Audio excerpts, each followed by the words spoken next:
yesterday we looked at the Bible from the book of Ephesians, and we learned a lot of things, and which I'm not able to talk about the whole thing for today, for now, rather, because of the time that we have. But I believe that kama ulikuweko jana, ulipata nafasi ya kubarikiwa. So I say, the spiritual world, kitu cha kwanza ambacho Mungu angetaka tuwe nacho ni neno. Jina la Bwana libarikiwe. Nitasema hivi jambo ambalo ni kubwa, ulishike kuhusu neno la Bwana. Nimelisema neno litajenga msingi. Bwana asifiwe sana. Neno litajenga nini? Msingi. Neno litaku-instruct. The word will instruct you. Praise the name of the Lord. And number 3, what I say is the word creates the stepping stones in life. Neno litakuwekea mahali utakanyanga katika maisha. Amen. So unapaswa kukanyanga wapi concerning life? Utakapofika katika hali fulani, unapaswa ukanyange wapi? Utakapofikia mambo fulani ambao unastahili kuyafanya, utakanyanga wapi ukiyatenda? Praise the name of the Lord. Number 4, I say the word creates boundaries, the limitations za maisha yako. So kama kutakuwa na mipaka katika maisha yako, itawekwa na neno. Na nikasema mipaka inajengwa, number 1, to protect you. Praise the name of the Lord. Kama utalindwa na ile mipaka inatokana na neno la Bwana. Number 2, nikasema ya kwamba mipaka inakupreserve kutokana na maadui. Whatever enemies that will rise against you, it is the word that will give you the power. Praise the name of the Lord. It is the word that will keep you secure. Kwa hivyo ni muhimu kwako kama Mkristo ujifundishe habari ya utajiri, the riches that come by the word of God. And that is why we were reading the word, Colossians chapter 3 and verse number 16. Joshua 1 verse 7 to 8 I quoted yesterday. Joshua aliambiwa vizuri na Mungu, neno hili likae kwako. Utembee katika hili neno. Utafanikiwa kila mahali uendapo. Na ndio nikasema the last point on that area, I say the word ushers you to prosperity. Praise the name of the Lord. Kwa hivyo ukiwa Mkristo uwe tu mahali unafuata neno, it will prosper you. It will give you how to prosper. Hallelujah. Na nimekuambia neno linakupea sheria ambazo zitakuprosper. Sheria ambazo zitakusaidia wakati utafanikiwa. Amen. Sina mengi ya kusema katika lile jambo. But I said yesterday, the word ushers us to number 2. In the divine world, the second thing that we are supposed to have in riches is faith. Hallelujah. Remember Romans 10 verse number 17. The Bible says, faith comes by hearing, and the hearing by the word of God. Imani huja kwa kusikia, na kwa kusikia neno la Bwana. Na hiyo ni kusema kuna eneo la maisha hauwezi fikia, eneo la imani ambayo imani yako sio the superficial faith. Do you know sometimes we assume we believe when we don't believe? Glory be to God. And the problem in the church concerning our faith is actually concerning the word that is seated in us. Niliwapea siri nikawaambia, shetani akitaka kukuondoa mahali pa imani, ataleta maneno mengine. Atacontradict neno la Bwana. Atakuletea maneno ambao inakuchanganya akili. Inafanya udoubt vile Mungu alisema. Praise the name of the Lord. When you doubt what the God has spoken, maisha yako haiwezi jijenga kwa imani. Praise the name of the Lord. And remember this, and I'll tell you this. These are the keys to access the supernatural power of God. Ni lazima ujifundishe kuwa mtu wa imani, kwa sababu mambo ya Mungu ambao kama leo nitataja kidogo hayaonekani na macho. Hauwezi ambia mtu ndio hii. Praise the name of the Lord. If I tell the church, for example, I'm praying for people because I feel in my spirit they are supposed to be healed, I want to ask you this question: how do I show the healing? Utaonyesha nguvu ya uponyaji namna gani? Bwana Yesu asifiwe. Mtu aliambiwa enenda ukaoge Siloamu utaona, kama vile nilikuta jana. Alipoambiwa enda ukaoge, kuna kitu tajibu alipewa cha kwenda kuona, cha kuprove ya kwamba atapona. There was no tangible thing. It requires the faith to access the things of God. Divine wealth cannot be accessed until you bring yourself to the place of faith. Bwana Yesu asifiwe. I believe when we were sharing in the other conference, niliongea mambo haya. So faith is brought about by the word of God. That is number 1. Bwana Yesu asifiwe. Ukitaka kujijenga maisha yako yawe na imani, ni lazima kuwe na neno la Mungu katika maisha yako. It is the word of God that will bring you to the place of faith. Imani ile kubwa na imani ya kwanza ni imani inayopatikana katika neno la Bwana. Praise the name of the Lord. So number 2, faith comes through interactions. Faith comes through interactions. Watu wale ambao mtaketi na wao, ile wale watu utaweka katika companionship yako, ndio wataamua imani itakayokuwa katika maisha yako. So there is a level of faith in God you cannot attain until you change your company or you set your company right. Jina la Bwana libarikiwe. Hallelujah.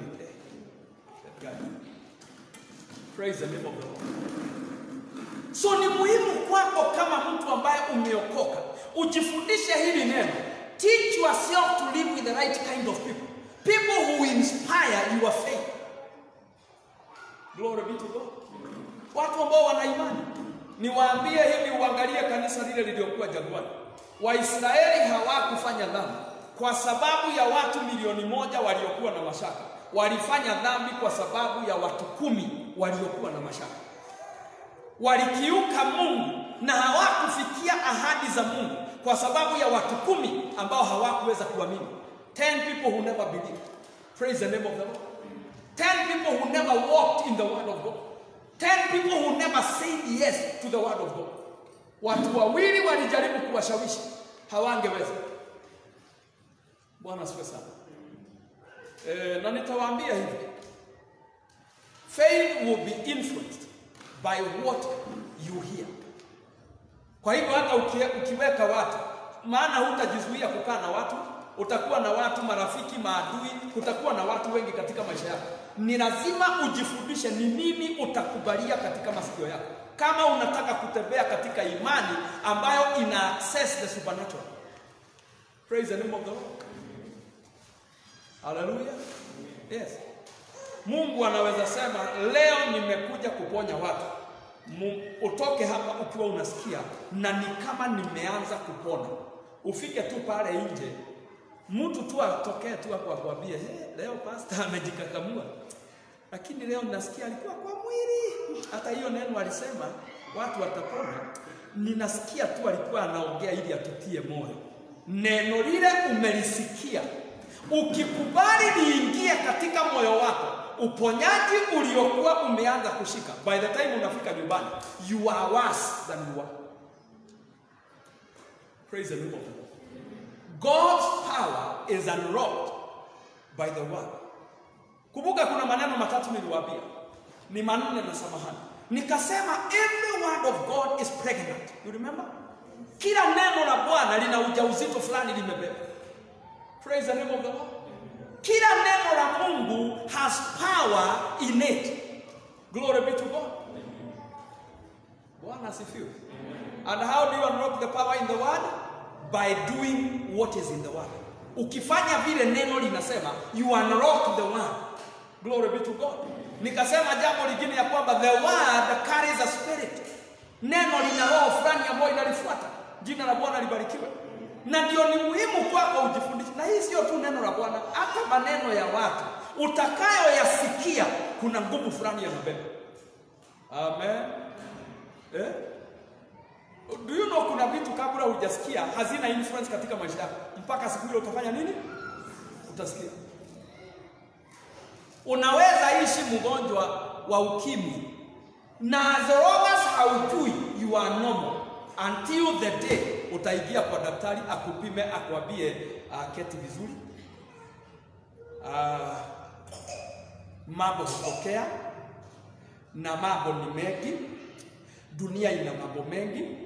Na hata wakati kwa mfano mtu umewahi kutana na mtu ambaye aligongwa na gari akakatwa miguu, unatingiza kichwa. Unaona anaendelea, anaendelea. Daktari anaanza huko bali mwishowe anakuambia sasa hata wewe mahali umefika utabidi tu ujikakamue na usikufe moyo. Akwambie tu wewe tumekupima tumeona wewe ni positive. Afya yako itageuka within a minute. Kuna vitu haukuwahi sikia utavisikia in a minute. Okay, wangapi hapa ushawahi enda visit ukapimwa? Bwana asifiwe.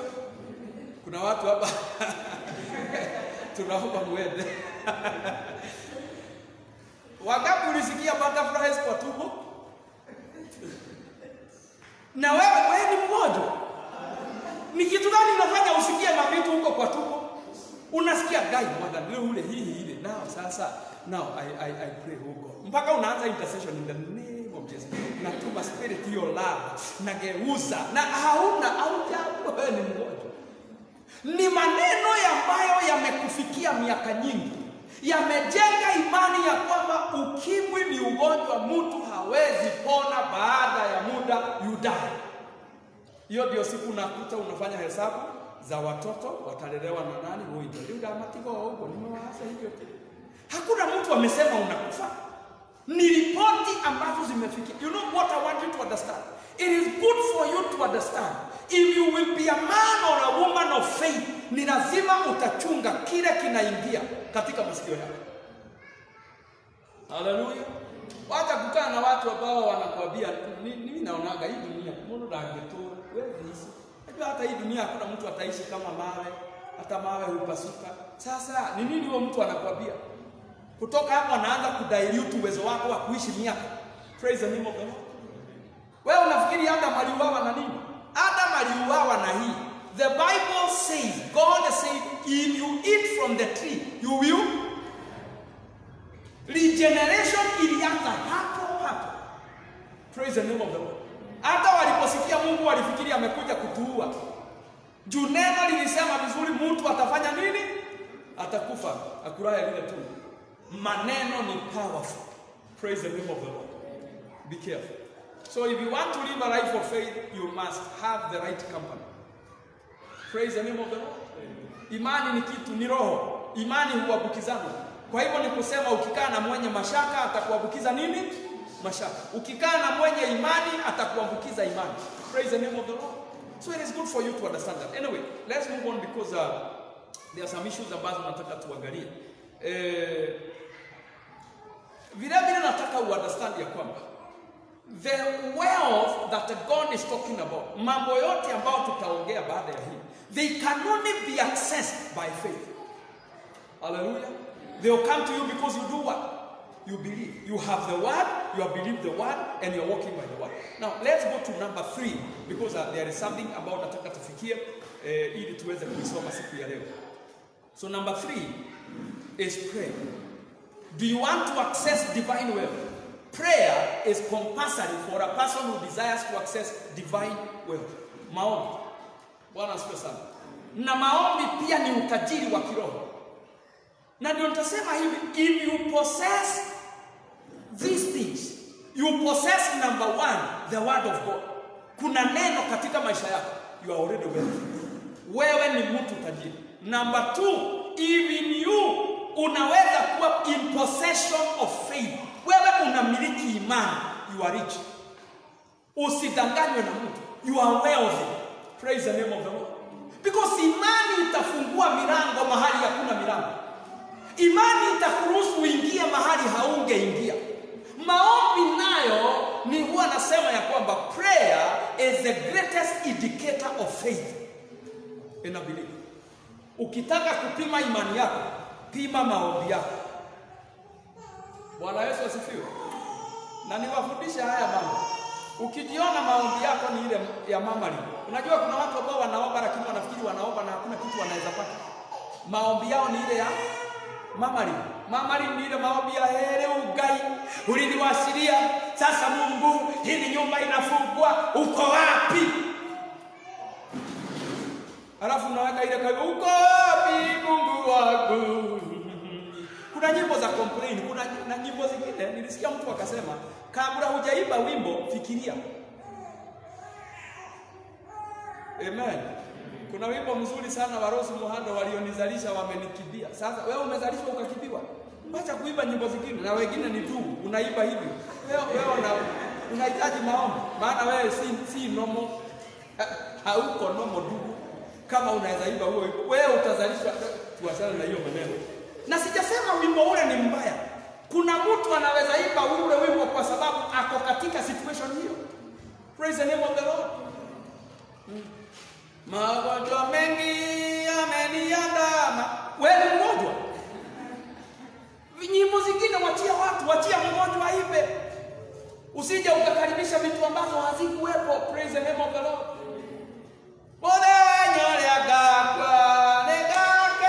Sasa hiyo si ni kusema ukufake haraka uende utoke hii dunia ukafurahi. Kuna nyimbo wachana nazo. So kuna maombi ambayo si maombi. Yule mtu hakuna kitu ata access. Maombi yake ni ya mamari. Kuna maombi ya morning. Mambo yangu Bwana imeharibika. Sasa unalia. Hii inaitwa morning. Hiyo maombi haiwezi kupea kitu ile itafanya inaweza tuliza moyo. Unaweza pokea roho wa kutoa morning katika maisha yako. Lakini kama uta-access utajiri wa Mungu, ni lazima ujifundishe maombi yote ambayo huomba. There are times when you need to pray for other people, but there is a time for you to face God for your sake. Hey, si Mungu awasaidie. Unajua kuna mtu atakwambia maombi ni kama haifanyi kazi, lakini muulize unaomba namna gani. Ukiketi umsikilize maombi yake, ndio utajua anaoperate maombi aina gani. Am I communicating? Ni maombi aina gani anaomba? Praise the name of the Lord. Kwa sababu utaomba maombi ambayo haiwezi za kitu. Unaomba maombi Bwana, kazi yako ni maombi tu ya kukataa. Nimekataa. Na hausemi hata ni nini umekataa. Sasa hata dunia inasimama inangoja useme ni nini umekataa. Hausemi ni nini. Hebu imagine mtu amesimama hapo kwa duka anasema kuna kitu nataka. Yes. Kuna kitu. Unaulizwa na mwenye kuuza ni nini tukusaidie? Hiyo kitu unaangalia tu. Hiyo kitu. Yes. Kuna kitu nataka. Yes. Na sichukui kila kitu. Yes. Sasa nikuulize, unajua utaitiwa soja na ukicheza utagongwa rungu because wewe kichwa yako haiwezi kuwa normal. So ni vizuri na wewe ujiulize ni maombi ya aina gani ninaomba, because there are prayers you can pray that cannot access divine wealth. Hallelujah. Na Sunday ujiandae ukuje ukiwa ready na usivae viatu hizo zako mrefu. Kuja na viatu flat. Tutaomba. Maombi ile tutaomba Sunday haitaji viatu mrefu. Vaa fupi. Na ukipata ile right uvae. Tutaomba. Praise the name of the Lord. Ndio huwa naambia watu kuna vitu nilifikia mahali nikaelewa. Maombi si maombi tu. Unaomba maombi tu ya kawaida. Ni lazima ufike mahali.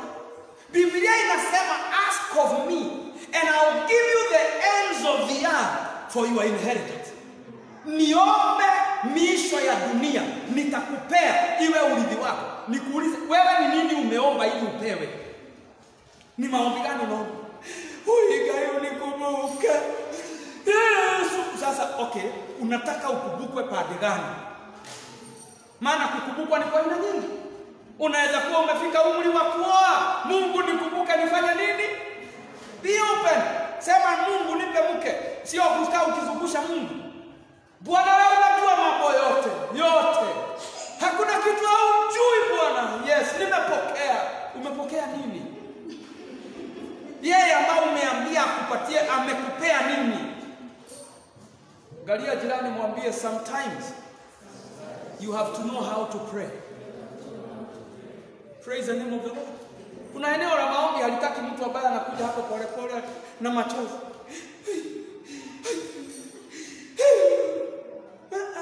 Inataka unachomoka. Kwema haya kinyamodo enyita gahado. Unajishika 6 unaambia shetani listen to me. I am a daughter of the king. Do you hear me? Lakini sio hapo. Shetani anataka niuliza kitu. Sasa hii unasema, okay, unasikia kama unaongea logically. Lakini hauna logic, hakuna kitu utapata. Bwana Yesu asifiwe. Ushawahi sikia watu wengine akifika tu maombi hivi ameanza tongues. Lika tarama. Anaanza tongues. Sasa Sasa nikuulize ndugu, sister, utakapomaliza maombi utapewa nini? Paulo anasema, I will pray in tongues and I will pray in understanding. There are times you speak in tongues. There are times you speak in your mother tongue. Ongea na lugha ya mama. Kama ni Mkikuyu, ongea Kikuyu. Kama ni Mkamba, zungumza Kikamba, yote ikipise. Bwana Yesu asifiwe. Tuachana na hili jambo, lakini nasikia uzito fulani hapa. Maana kuna watu ambao maombi ile tunaomba haiwezi zaa kitu. Tunaenda kwa Mungu kama watu wasioelewa. Enda uangalie story ya Hezekia. Hezekia alienda kwa hekalu, akaweka barua, akaambia Mungu, umeona vile wameandika maringo na kiburi yao. Angalia, akaikunjua, akaifungua, akaiweka mbele za Bwana. Mungu anajua kusoma, soma vizuri. Yes, amesema Senakeribu anaongea vibaya, akaiongea, akaiweka wazi. Paka Mungu akasema, kama ndivyo amesema, wacha nimshughulikie, ajue mimi ni Mungu. Ninakuuliza hivi, unataka kujibiwa maombi yako? If you desire to be answered, you must know how to pray. Praise the name of the Lord. I want to say this. Na unaweza andika tu mambo haya tu mawili matatu juu ya maombi. Prayer helps man interact with God. Prayer helps man interact with God. Eneo moja la wewe kupishana na Mungu, kupitana na Mungu, kupatana na Mungu, linapatikana through prayer. When you give yourself to prayer, you interact with God. Praise the name of the Lord. Andika jambo hili pia.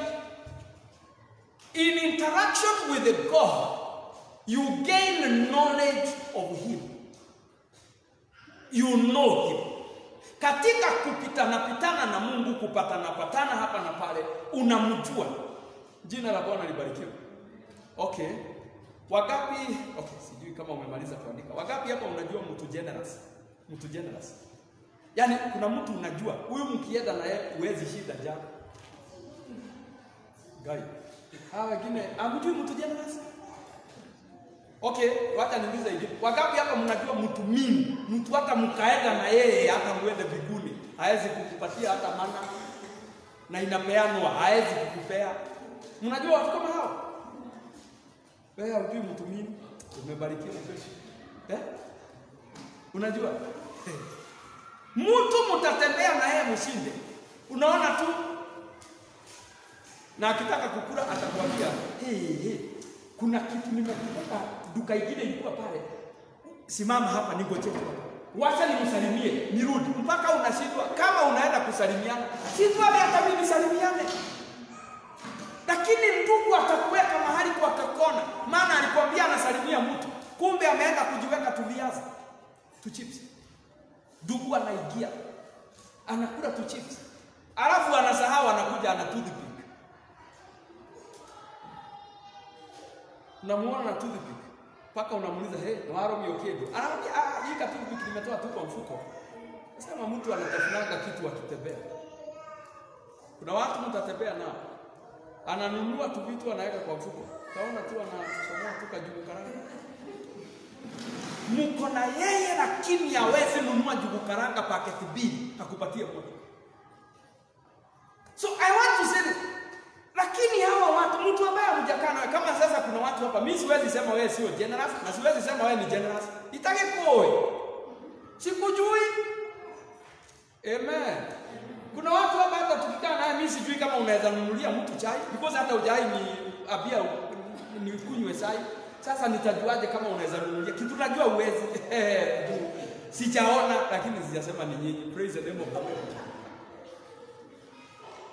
Amen. Kuna watu watakaa wakikwambia, hata wengine hukaa tu wakituambia, sisi wachungaji unajua tunatembea tunakutana na watu wengi. Unasikia mtu akikwambia, "Pasta nilioka, pasta nitakuja." Hata kuna mwingine ananiambia, kwa baba mtu haendi mikono mitupu. Wacha tu nijipange." Hata wale hawajawahi jipanga. I hope hajanisikiza. Yaani unakuta mtu ni mimi. So kuna watu nimekaa na wao mpaka ninajua huyu mkienda na yeye ujipange vile utanunua chai, hata maji ya kunywa, nunulia yeye. Amen. Hawezi ninunulia. Kuna watu hata mkienda na wao, makaga anaitisha pesa, hawezi toa, anangoja utoe kwanza, maana anajua wewe ni generous, utatoa. Yeye ni mimi, anataka ulipe, yeye ahonokeli 100. Ushaiona watu kufika kulipa ndio anatoa story. Leo ule nilikuwa nakuambia, sasa anakuangalia ili wewe uangalie makaga yeye akuangalie. Najaribu kusema hii hauwezi jua mpaka uinteract na watu. Ukikaa na watu ndio unajua hii ni aina hiyo. Mpaka ukimuona unamwambia siendi saa hii, wewe enda tu nitakuja. Lakini juu unajua hii ni parasite na niko na 100 sina 200. So hii itaniitisha, nitanidai nilipe gari na sina kitu. Amen. Kama mwingine nilisikia naye alikuwa anachukua watu. Unajua kuna watu mingi katika hii dunia. Anakuchukua anakwambia niko na ujumbe. Niko na message yako. Anakwambia twende tutafute mahali ya bima tia ragilia fara. Maneno mengine si ya kuongea kwa barabara. Mnaenda mnaketi hoteli anaita waiter kuja. Nipe quarter chicken na chips hapo. Na tafadhali uniwekee inaitwa kwa nini kachumbari na two vegetables tafadhali.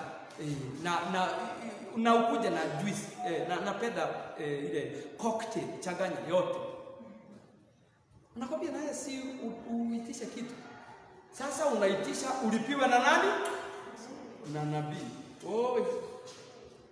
Bahati mbaya mkimaliza anakuambia sasa mnafikisha ujumbe.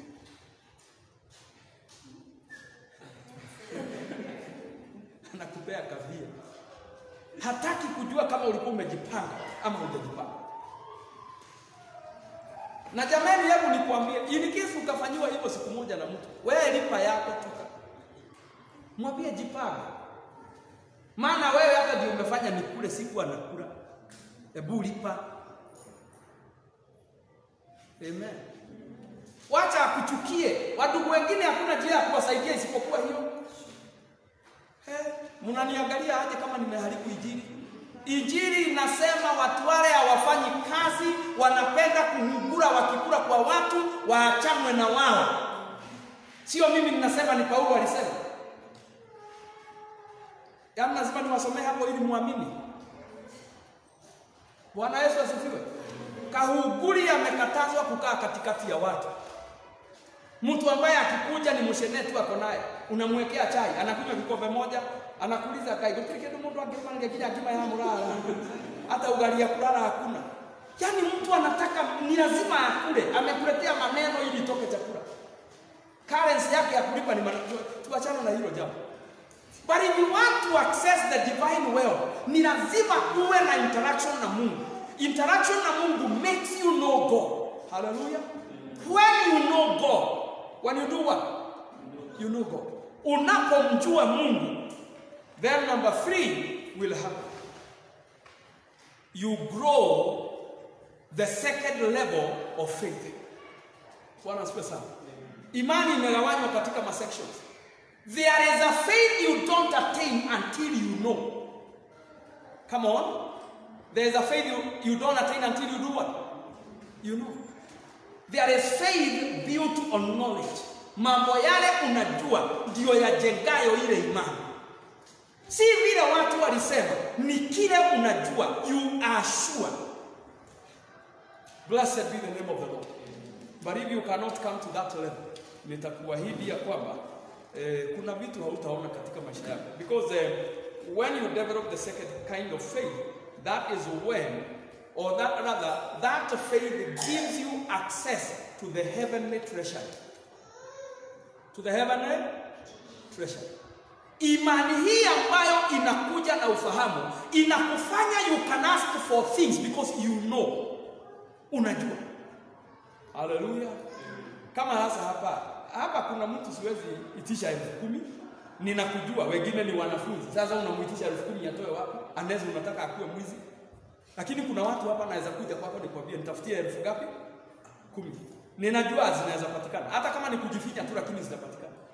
Lakini kuna mtu hapa kumuitisha hata 1,000. Wewe sasa ni kusema mtu akuwe mwizi. Ni kusema mtu aharibike. I am saying this. There is faith that is based on knowledge. Hallelujah. Si wanawaambia kijana moja aliambiwa na President Moi. Kijana, ungetaka nikufanyie nini? Former president, Bwana asifiwe. When he was the president, kijana unajua alisema namna gani? Uninunulie mkate na soda. This is the president of the Republic of Kenya, who had the capacity to do great things, but the only the thing that the boy knew was bread and soda. Haipatikani, maana alikuwa na huko Gisagi, so alitisha mkate na soda, na chief akaitwa akapatiwa pesa, akaambiwa anunue mikate na soda, vijana wakule na wakunywe. Na kweli walikula mikate wakakunywa na masoda, lakini that was the end of the story. Mwingine naye nilikuwa naambiwa, the former president bado, first president of Kenya, Kenyatta, ameenda na hapa Embu, amesimama mahali, mzee mmoja sijui alisema nini, Kenyatta akafurahi sana, akamuita akamwambia, kuja mzee, unataka nifanye nini? You can imagine those days, president wakati alikuwa anakaribia watu, ati unataka nifanye? Mzee akasema, nataka uinue hiyo nini yako, hiyo kile kitu fry whiskey alikuwa anatembea nayo, uizungushe useme harambee mara 3. And that is what Kenyatta did. Akazungusha harambee ya pili na ya 3, na watu wakapiga kelele, shughuli imekwisha. Badala ya mtu aitishe kitu kama hospitali, aitishe shule, aseme president, tusomeshe watoto 3 katika hili eneo, hata usitusomeshe wengi, 3 peke yake. Jamaa alisema anataka harambee gapi? Salimia jirani, mwambie kuna ujinga ukiwa naye hauwezi pata vitu vya Mungu. Bwana asifiwe. Unanipata? Utajiri wa mbinguni unahitaji ufahamu fulani. There is an unlocking that can only happen by the word, by the knowledge of God. Kuna ufahamu uko nayo, kuna mambo umeelewa, kuna kitu umeshika mpaka unasema yes, this one is possible. Praise the name of the Lord. Lakini kama uko tu kwa nyumba ya Mungu, maombi yako ni based on no information, hakuna ufahamu, hakuna kitu unajua, basi kuna vitu huwezi fikia. Sasa Bwana awabariki sana. Alafu kitu kingine ambao naweza kukwambia, maombi inajenga uwezo wa moyo kupokea. Prayer creates the ability for the heart to receive, to conceive, if I can use that word. Moyo wako kuna vitu hauna njia ya kupokea, lakini wakati neno linaingia kwako na ufahamu unajua, na unaingia katika eneo la maombi, moyo wako unafunguka kupokea. Praise the name of the Lord. Your heart has the capacity to receive because of the knowledge that is in you, na maombi ambayo umeandaa. Bwana Yesu atukuzwe. Sasa leo nataka tuende katika sehemu ambao Mungu akinijalia nianene mambo mawili matatu yatatusaidia katika mambo haya ambao tunazungumza habari yake. Praise the name of the Lord. Na sasa nataka uingie katika neno. Kuna maandiko kadhaa ambao tutasoma. Nimejaribu kutaja mambo ambao ni muhimu kwako. Praise the name of the Lord. The church.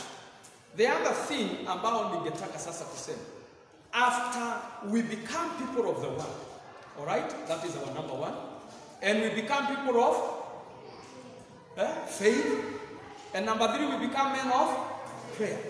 Vitu hivi vitatu vikiwekwa vile vinastahili kukaa, vinapaswa sasa vizae kitu cha tatu, kitu cha 4 sana. Praise the name of the Lord. Inapaswa izae the power of God, the wealth that is the power of God in the church.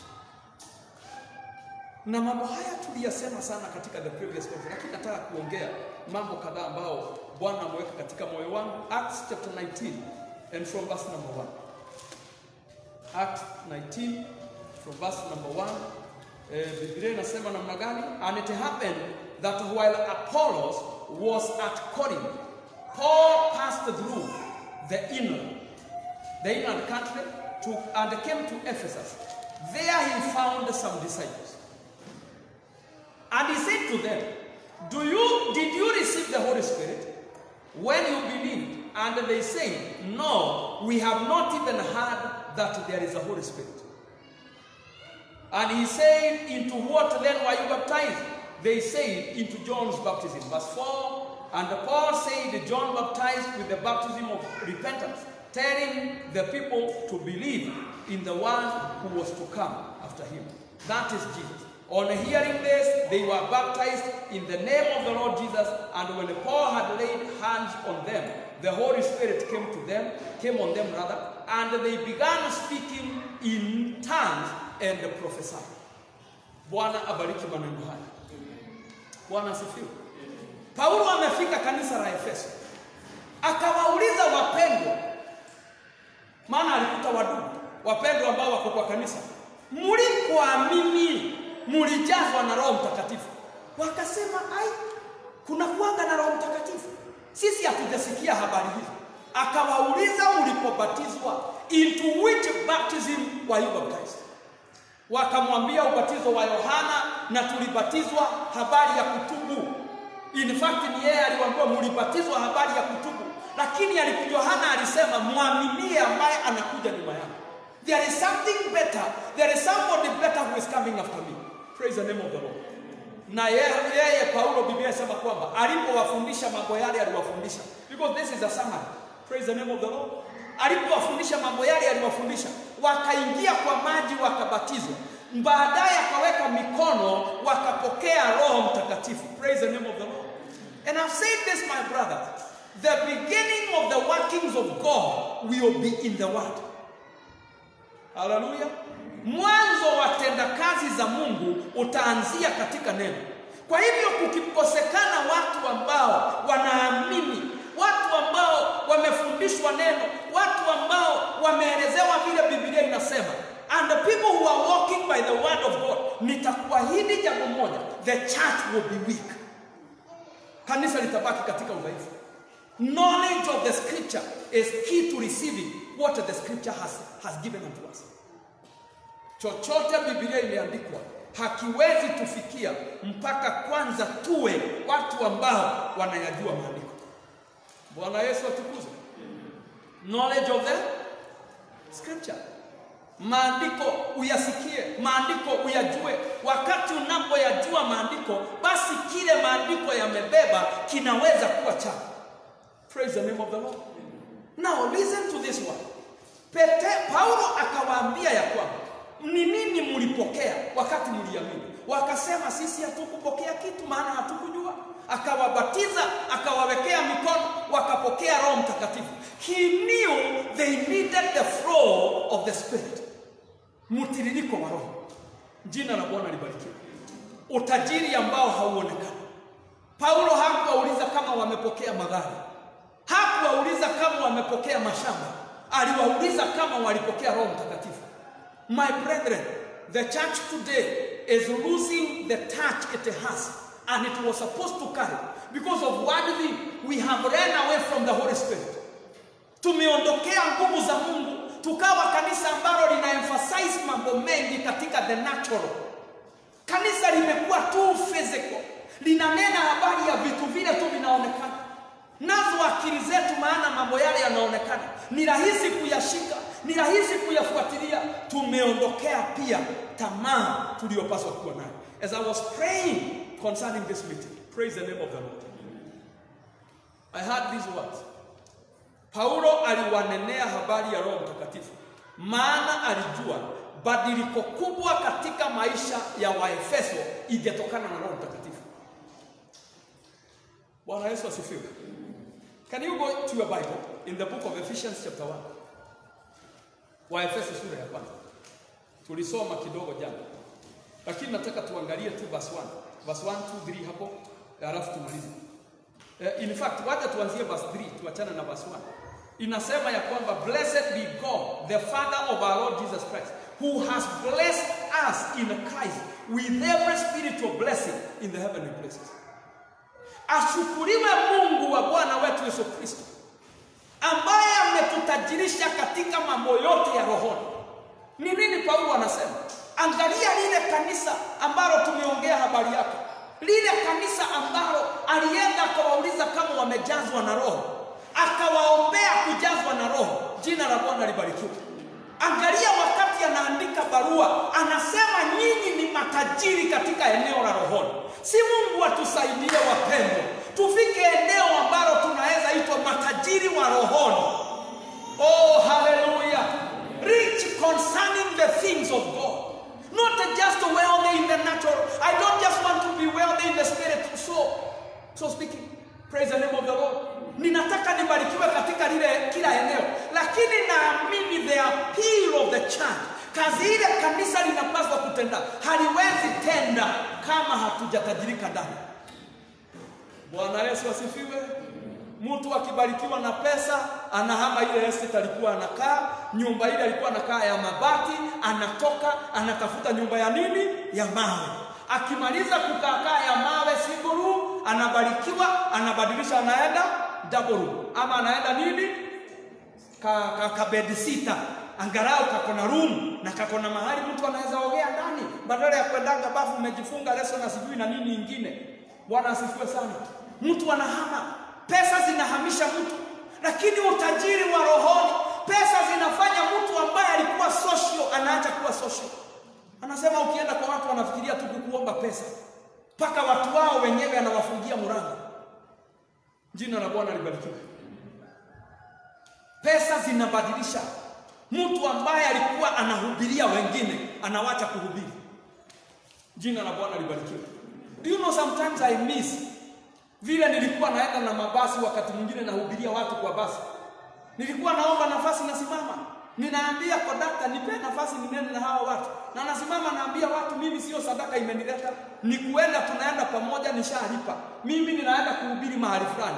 Wacha niwaambie vile neno linasema, na niliombea watu kwa mabasi. I miss the days. Hallelujah. Sitaki kusema ni nyang'anywe gari, lakini nafikiri unanielewa vile nasema. Yani sometimes I miss the way I would walk, I would go in a matatu, and then I would find myself with someone, na ninaweza kumhubiria. By the time tunafika unakuta mtu ameniambia, pastor umenibariki, hapo umeongea. Bwana asifiwe. Ni watu wangapi niliombea kwa magari, baadaye walinifuata na ujumbe, mtumishi wa Bwana nilipona, mtumishi wa Bwana nilibarikiwa. Jina la Bwana libarikiwe. But when you become wealthy, it is so easy to be separated. Kazi uliyokuwa unafanya, unajikuta haufanyi. Si kwanza tutajirike rohoni wapendwa, kabla hatujahamia mudhaiga juu ya pesa kuongezeka. Si kwanza tubarikiwe tuwe tumeombea watu walipona. Si kwanza tuwe tumebarikiwa tumetembea na nguvu, tulihubiria watu na tukawaombea wokovu. Jina la Bwana libarikiwe. Wapendwa, wacha tu kupenda wakati watu wanaangalia ni nguo gani hiyo umevaa, ni kiatu gani hicho ambacho umevaa, unaishi pande gani ya dunia. Can you be happy when people are asking you, na wewe kwani umeokoka? Kwa sababu neno lile unanena lina uwezo na lina mamlaka. Praise the name of the Lord. The desire of the church of the Lord is for the church to go back to the place of power. Hallelujah. Kanisa hili la udhaifu sio kanisa lile Mungu alikuwa anataka kujenga. Yesu hakuna mahali alikuwa amekusudia ninajenga wanafunzi ambao hawana kitu wamebeba. Alitaka wawe msaada kwa society. Lift up your right hand and say, oh God, make me a carrier of your power, the divine wealth. In Jesus' name. Hallelujah. Niwe mbeba uweza wa Mungu, ya kwamba watu wa nyumbani kwetu wajue ya kwamba mimi ni mtu aaminie Jehova. Watu wale ambao tunafuatana na wao waache kuniona tu kama kijana rafiki yao, wanione mtu abebaye uweza wa Bwana. Hallelujah. This is what God desires of the church. Anataka kanisa lake lifike mahali pale. Praise the name of the Lord. Oh, hallelujah. Acts chapter 1 verse 7 to 8. Wakaja kwake wakamuuliza Bwana, wakati umefika wa wewe kurejesha ufalme kwa Israeli? Na Yesu akawaambia, sio juu yenu kujua mambo ambayo Baba ameweka mikononi mwake, lakini mtapokea nguvu wakati Roho Mtakatifu atakuja juu yenu, and you shall be my witnesses both in Jerusalem, Judea and Samaria and to the uttermost parts of the earth. Hallelujah. Si mtu aseme Bwana nifanye shahidi. Tunashuhudia nini? Wapendwa, ushuhuda si ya hii nimeokoka, naenda mbinguni.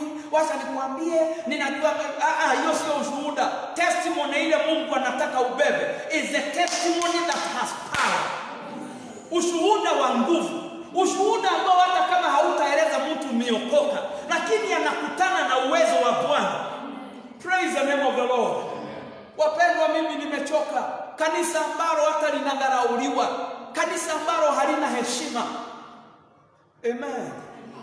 Wapendwa, ninahofia kanisa mahali tunaelekea, ya kwamba siku ya leo mpaka unaaibika kusema wewe ni mchungaji kwa sababu ya vituko ambavyo viko kwa kanisa.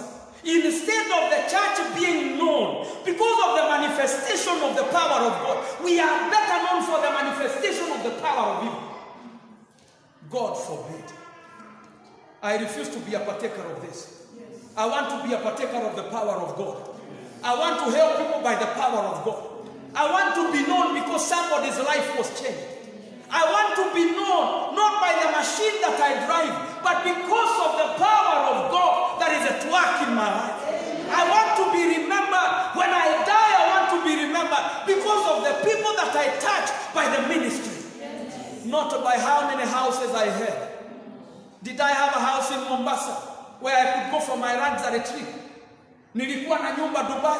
Nilienda wapi na wapi katika hii dunia. Jina la Bwana libarikiwe.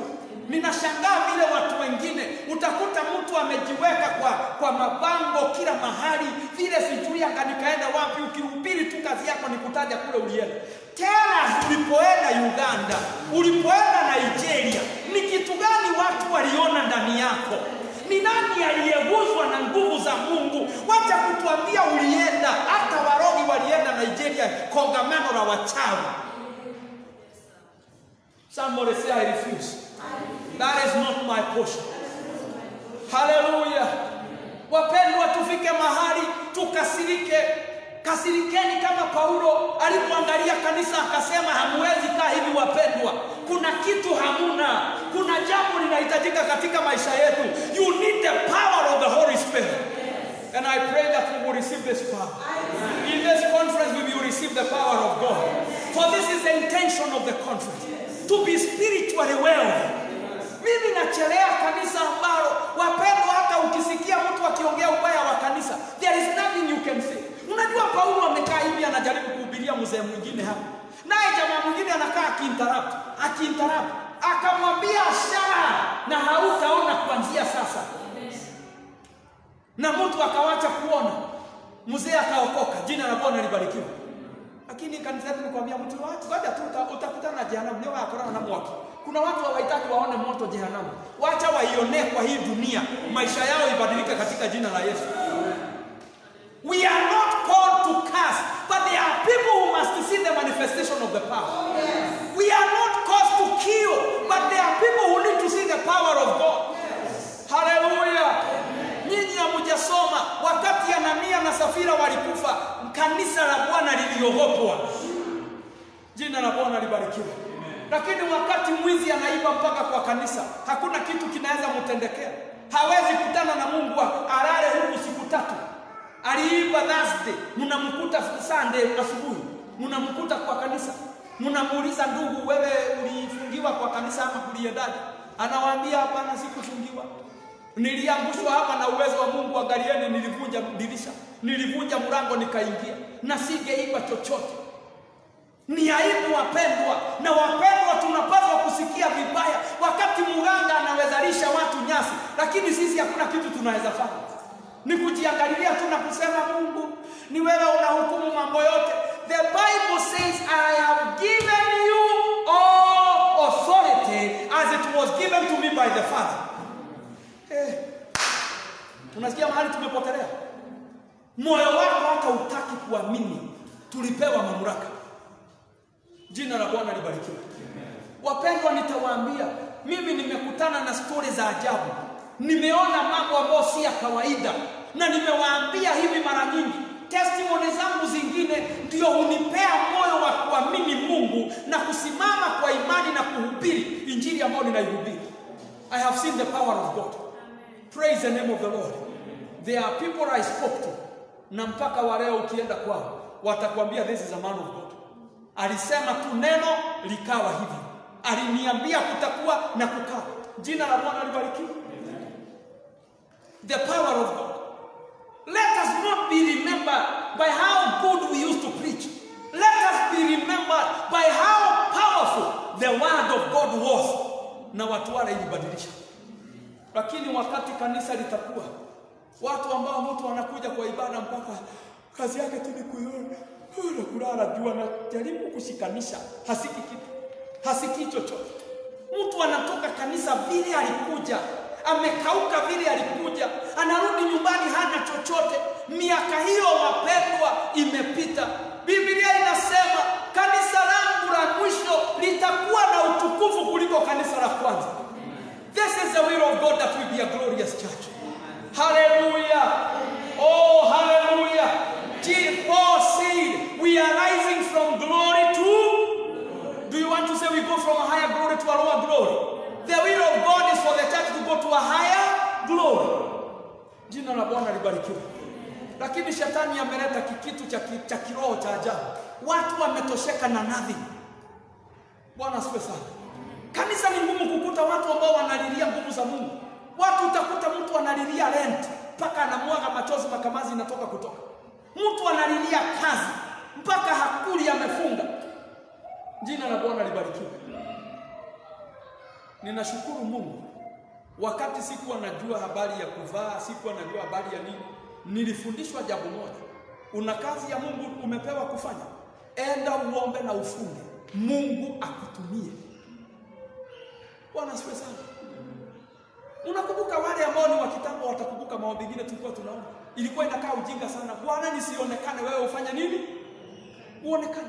Wapendwa, hatukutaka kuonekana. Hatukutaka kujulikana. Tulitaka kutumiwa. Mungu aonekane, Mungu asikike. Jina la Bwana libarikiwe. The church must go back to the place. The place where our desire is the power of God. Yesu akasema, mtapokea nguvu wakati mtajazwa na nini? Na Roho Mtakatifu. Mkijazwa na Roho, mtapokea nguvu, mtakuwa na uwezo. Praise the name of the Lord. Mtakuwa mashahidi wangu. Can we become the witnesses of Jehovah? The witnesses not by words.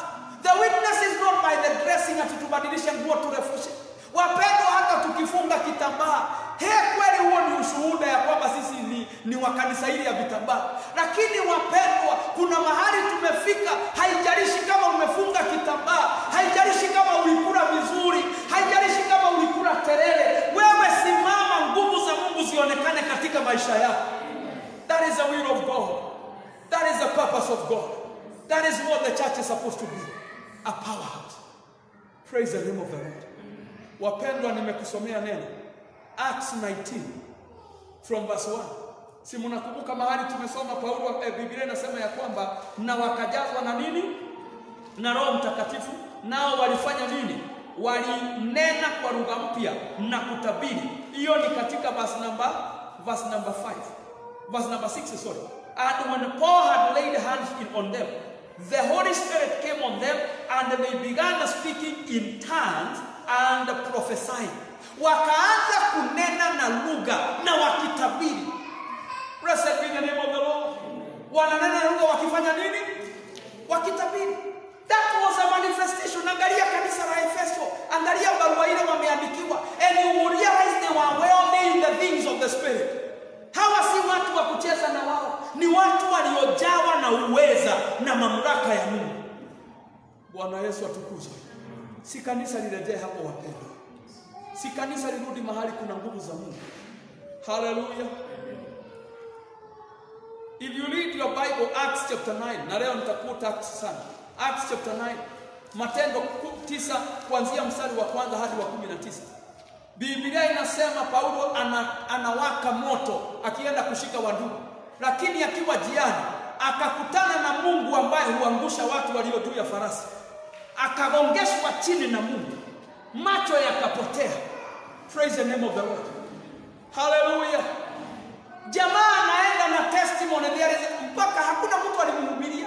Yeye mwenyewe aliuliza, wewe ni nani Bwana wewe? Maana nguvu ile amekutana nayo si kitu ya kubishana nayo. Si kitu kinahitaji mhubiri. Wapendwa, si kanisa liinuke. Kanisa liinuke lifike mahali ambapo wapendwa, tutakuwa na nguvu za Mungu. Tutakuwa na uweza wa Mungu. Watu wengine tuache kushinda tukiwapembeleza na mahubiri. Kuwapembeleza na neno. Praise the name of the Lord. Inanishangaza vile mtu atakuwa kahaba na ameketi tu kwa kanisa. Na anaishi kwa kanisa. Na anahubiriwa kila Sunday. Lakini hakuna kitu kinafanyika. Si nguvu za Mungu zirudi katika kanisa, wapendwa, ambazo zinaweza arrest kahaba mpaka aanze kutupea stori zake zote. Amen. The will of God is for the church to go back to the place of power. The will of God is for the church to come back to the place of power.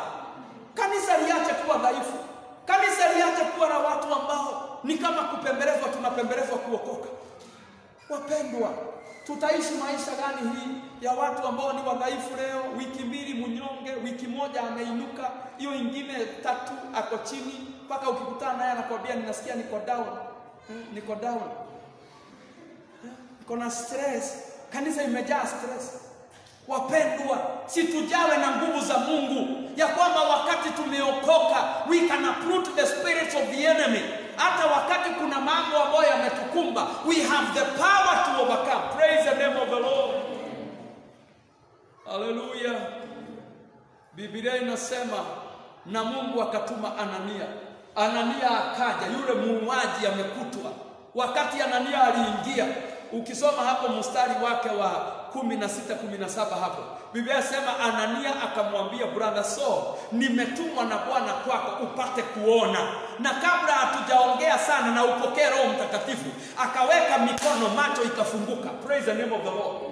Sasa nikuulize, Paulo akiwa amekutana na hiyo, unaweza mwambia arudi nyuma? Ndio, Paulo hakuna mahali alikuwa anahitaji mahubiri ya kusonga mbele. Maana ndugu ile nguvu amekutana naye, he does not require mahubiri. Lakini kanisa la leo, mtu hata akikuta pasta wao hayuko, amekufa moyo. Oi, leo hata sijui kama tutahubiriwa, hata sijui kama kuna kitu tutaelewa. Oi, sijui kama mwenye anahubiri leo sasa akona kitu ama amekaukiwa. Kwa sababu yule mtu na wengine hata wapendwa, mimi ni mchungaji, nimeona mama pastor bahati mbaya anagojeka anakufa, kanisa inajifunga because the people had no power. Hakuwezi akapatikana mtu katikati yao ainuke achukue mamlaka aendeleze kile kilikuwa kinaendelea. Praise the name of the Lord. I want to say there is a failure in the part of the leadership of the church, but there is also a failure in the membership. Bwana Yesu asifiwe. Wachungaji wengi hawaraise anybody. Wanainuka peke yao, wanakuwa huko juu kwa mawingu wakiwa peke yao. Inikiza ambuke atoke kwa mawingu ama akufe ama kufanyike jambo ahame. That is the head of this congregation. Bwana Yesu asifiwe. Lakini niwaulize pia, mchungaji akipanda afike mahali pa juu, awe na hizo nguvu za Mungu, anaponya wagonjwa, washirika mlikuwa mnafanya nini? Kwani Roho Mtakatifu alikuwa amepeanwa kwa pasta peke yake? Si muwe kama wandugu wa Efeso ambao walipoambiwa kuna kuwa na Roho Mtakatifu, they were ready to pay the price wapokee pia. Hallelujah. Inua mkono, sema hata mimi kutoka leo nitajifundisha kulipa gharama niweze kupokea uweza wa Mungu maishani mwangu. May God hear and answer your prayer. Hallelujah. Kanisa linastahili mchungaji wenu msikubali ainuke peke yake, ana mafuta peke yake, ana nguvu peke yake. Inukeni na yule ambaye Mungu amewainulia. Inukeni na yule ambaye amebarikiwa. Pokeeni nguvu na yule ambaye amepokea. Jina la Bwana libarikiwe. Wacheni kuangalia kanisa, wapendwa, tufike mahali wakati mtu wa Mungu anatumiwa, wacheni tuanze kudesire. Maybe Mungu akinijalia kesho nitanena mambo haya kwa undani zaidi. Kama tunaweza pokea mambo yale Mungu amesema, kitu cha kwanza kinachohitajika sana ni desire. Praise the name of the Lord. Where is our desire? Tunatamani nini, wapendwa? Kanisa la Bwana hatuwezi kaa ni kama watu ambao hatuna tamaa, lakini tunataka kupokea. The things we desire are the things that God will give unto us. Vitu zile hatutamani hazitatufikia. Praise the name of the Lord. Kama hatutaki kujazwa na Roho, hatutajazwa. Kama wewe hutaki kunena na lugha, hautazinena. Jina la Bwana libarikiwe. Katika hii conference unapaswa uamini, hapa ndipo mahali nastahili nijazwe na Roho, ninene na lugha kama wale wengine. Muko wapendwa. Bwana Yesu asifiwe. Kama hauneni na lugha, amini sasa wakati umefika wa Mungu unijaze. Vile ulijaza wa Efeso, vile nasikianga mchungaji analibasaika pale mbele, nijaze pia. Hata mimi nataka kunena na lugha. Lakini sio unakaa mpendwa, unasikia wengine wananena na lugha na wewe tu ni hoi. Hapana. The time has come for the church to be a church full of power. Praise the name of the Lord. Hallelujah. Kesho nitaendelea mahali ambapo nimekomea. Kanisa la Efeso lilikuwa kanisa ambalo limejawa na nguvu. Ni wapendwa ambao walijawa na uweza wa Mungu. Praise the name of the Lord. Walikuwa wandugu ambao wamejawa na neema ya Mungu. Hallelujah. So brethren, it is our time to desire. It is our time to pray. Nimewaambia number 1 ni kujua neno. Tupokea utajiri wa nini? Wa neno. Number 2 tuamini. Number 3 tuombe. Tuombe nini? Hizi vitu zifanyike katika maisha yetu. Kanisa hili limeandikwa la Efeso. Mambo yale walipokea, they are universal and they are acceptable and they should be received in the church of God. Hakuna kitu kimeandikwa pale wa Efeso walipokea ambacho ni cha wa Efeso peke yao. We are also entitled to receive whatever they received. Hey, praise the name of the Lord. Wapendwa, mko na kiu? Nauliza, mko na kiu? Mko na njaa ya utajiri wa Mungu? Wacheni wapendwa, tusikae hivi, tukae kama watu ambao kile kimeandikwa katika Biblia ni kama kiliandikiwa watu wengine. It is written for our sake. Praise the name of the Lord. Nataka usimame kwa miguu yako, naona muda wangu umenipa kisogo. Bwana awabariki wale mnatazama kutoka nyumbani. Mungu pamoja nanyi, tutazidi kuomba. Na wewe ingia katika maombi pia, ujiombee ya kwamba you will be part of those who receive the workings of God, the power of God. Inua mikono yako mpendwa, anza kuomba, anza kuomba. For the Lord is good and his mercies endure